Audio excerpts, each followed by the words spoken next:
Ìbá ìyá mi ò sọ̀rọ̀ gbà. Àdìlágbọ́n ni máa bọ̀. Ọba fi Yorùbá àbàbà lájẹrẹ gbọ́. Ẹ̀jẹ̀ kó ọ̀nà mi. Àánú ọjọ́ ìjà àbáwọ́ bòbí o. Àánú ewé ìyá sàkà lánú. Ojú máa pẹ́ láńdá wá. Ẹ káàárọ̀, ẹ káàsán, ẹ kú ìyálẹ̀ta.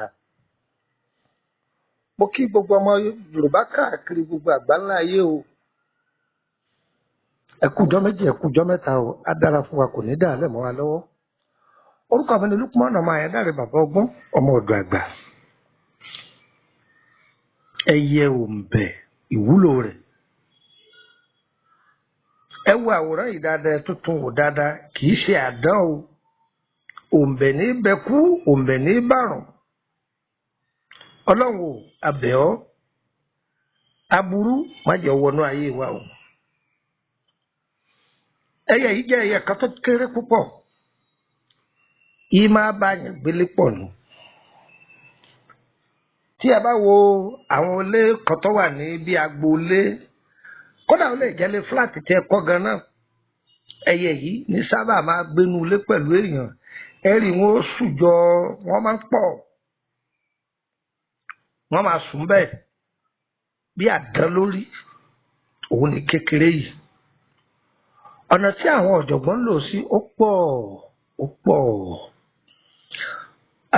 Nínú ọgbọ́n méjì mẹ́ta táwọn àgbàlagbà kọ́ wa, àníkáyọ̀ǹda díẹ̀ ń bẹ. Ẹyẹ Ounbe. Tí àwọn ajunilọ́ bá ń dáyàn láàmú púpọ̀ jù, pé bí àwọn ẹlẹ́yẹ tí wọ́n bá ń dáyàn láàmú, bá wọ́n ń ba iṣẹ́ jẹ́ mọ́yàn lọ́wọ́, èèyàn ń ṣòwò kò jèrè, àlákàlà, gbogbo nǹkan ṣàrí rúdurùdu. Èèyàn wà láwùjọ, wọ́n níyàn lára, èèyàn wà láwùjọ, ayé ń tàdédé kórìíra ẹni láì nídìí. Àbí tọ́ bá ti tuwó jọ tọ́ lọ́fẹ̀ẹ́ fi ṣe nǹkan, owó yìí ń túká. Gbìyànjú kò ṣe iṣẹ́ ìṣọwọ́. Ẹyẹ Ounbe. Ẹ lọ mú ẹyẹ yìí, ẹ tọ́jú ẹ̀. Ẹ gbọ́ mi, ẹ tọ́jú ẹyẹ yìí, ẹ tọ́jú mẹ́ta rẹ̀. Ẹyẹ kòwé olórí dúdú, ẹ tọ́jú mẹ́ta rẹ̀. Ẹ ti tọ́jú mẹ́ta. Bẹ́ẹ̀ ṣe wá tọ́jú mẹ́ta yìí, ẹ tọ́jú odidi atare mẹ́ta. Ẹ wá ja ewé oríjì yọ pọ̀, ẹ kó lé lórí. Ẹ jó. Tẹ́ bá ti jó tán, ẹ dà á sóyin. Ẹ máa fi lo ẹ̀kọ́ gbígbóná. Mo fi Ọlọ́run ọba tọ́lẹ̀ mímí búra o. Tí ọba ń lo iṣẹ́ yìí, kéèyàn ti máa bínú rẹ̀ láti 20 ọdún, ìwọ gan rí i pé yóò bẹ̀rẹ̀ sí ní máa dunnú sí ọ. Tí ayé bá wà nídìí ọ̀rọ̀ èèyàn, ṣùgbọ́n o, ẹ jẹ́ kí n pè wá tòsí o.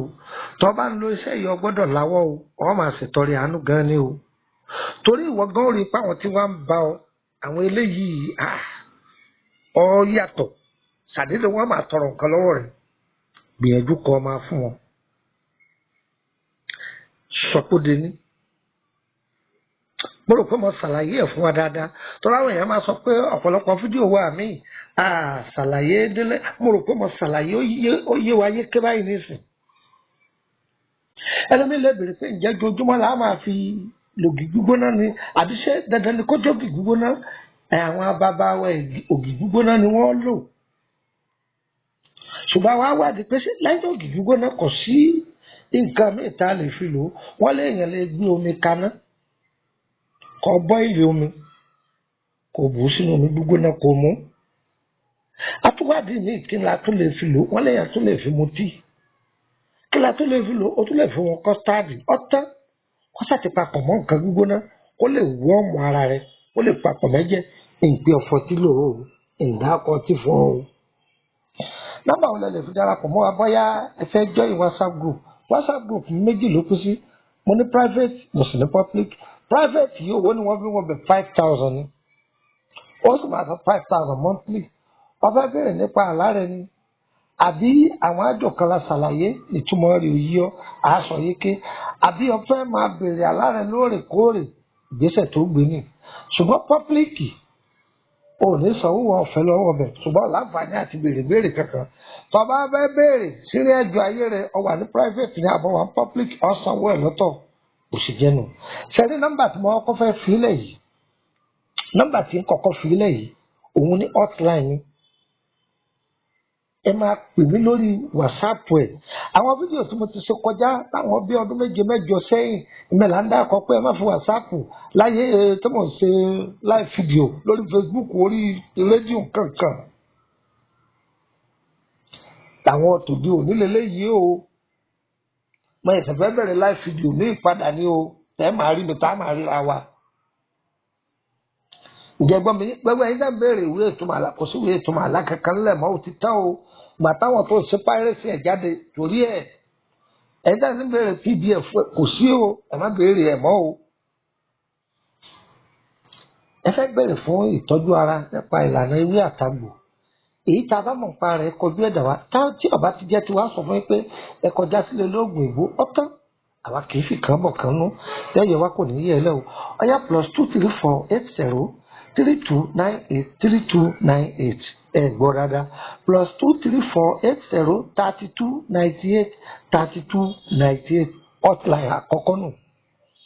Jẹ́ fún ọ nìkan sí +23481 33 155 111 ẹ gbọ́ dáadáa +23481 33 155 111 hotline òun náà.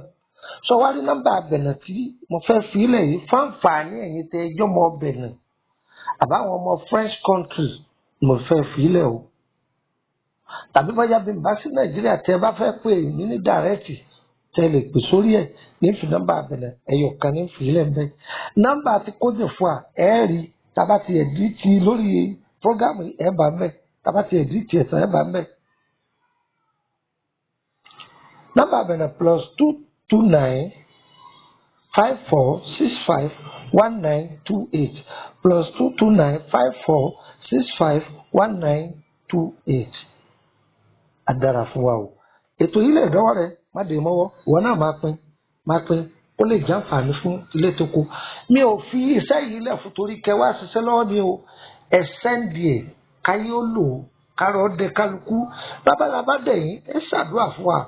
Kò jù bẹ́ẹ̀ tani ká bá ní bàbá ọgbọ́n ọmọ ọ̀dọ̀ àgbà lóhun tẹ́ ẹ bá ti gbọ́ lùkúmọ̀ náà ẹ dáre kì í ṣe ní o. Adára fún wa ire o ire kàbèjì nílé wa o. Ojú wa ọ̀sẹ̀ lẹ́sẹ̀ ẹ̀dẹ̀. Ìbàdàn lẹ́sẹ̀ tó òun tó ìdójú mu.